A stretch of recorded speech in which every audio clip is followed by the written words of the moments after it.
பரவாயில்லையே நாங்க ஓட்டு போட்டுருவோம் நம்புறீங்க. சரி ஜி, என்ன சொல்லி நீங்க ஓட்டு கேட்பீங்க? அந்த 15 லட்ச ரூபா அக்கௌண்ட்ல போடுறேன்னு சொன்னீங்களே, போட்டீங்களா? இல்ல தமிழ்நாடு தானே அசால்ட்டா விட்டீங்களா? அப்புறம் 2 கோடி இளைஞர்களுக்கு வேலை ஜி.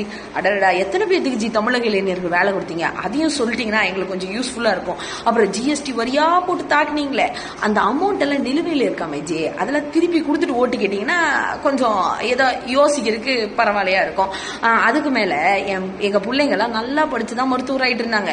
நீங்க நீட்டுன்னு ஒரு கொடுமையான ஒரு தேர்வை கொண்டு வந்தீங்களே, அதனால நிறைய உயிர்கள் போயிருக்கு ஜி. அதுக்கு என்ன விடயங்கிறதையும் சொல்லிட்டு அப்புறம் ஓட்டு கேளுங்க.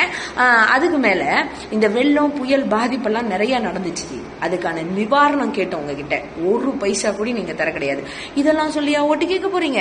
பரவாயில்லையே, 2 கல்லை மட்டும் நட்டு வச்சுட்டு எய்ம்ஸ் கட்டுறதா எங்களுடைய எய்ம் அப்படின்னு சொல்லி ஓட்டு கேட்க போறீங்களா?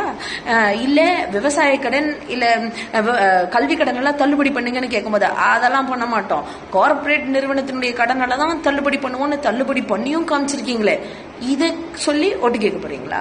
எங்க சிறுபான்மையினர் பின்ன தமிழினத்துக்கு பாதிப்பு தரக்கூடிய இந்த சிஏஏங்கிற இந்த குடியுரிமை சட்டம் வேண்டவே வேணாம், நாங்கெல்லாம் போராடணுமே, அப்படியெல்லாம் இல்ல, நாங்க கொடுத்துதான் தருவோம், அது யாருக்கு பாதிப்பா இருந்தா பரவாயில்லன்னு சொல்லி இன்னைக்கு அசால்ட்டா அந்த சட்டத்தை போட்டிருக்கீங்களே, இதையெல்லாம் சொல்லியாச்சு நீங்க ஓட்டு கேட்க போறீங்க?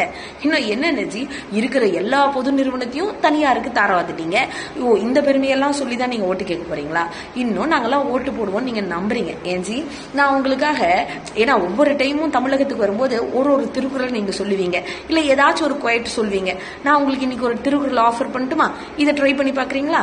தன்னெஞ்சறிவது பொய்யற்க பொய்த்த பின் தன்னெஞ்சே தன்னை சுடும். அப்படி சுடணும் ஜி, சுட்டாதான் நீங்க பண்ணியிருக்கிற வேலை எவ்வளவு பெருசுன்னு தெரியும்.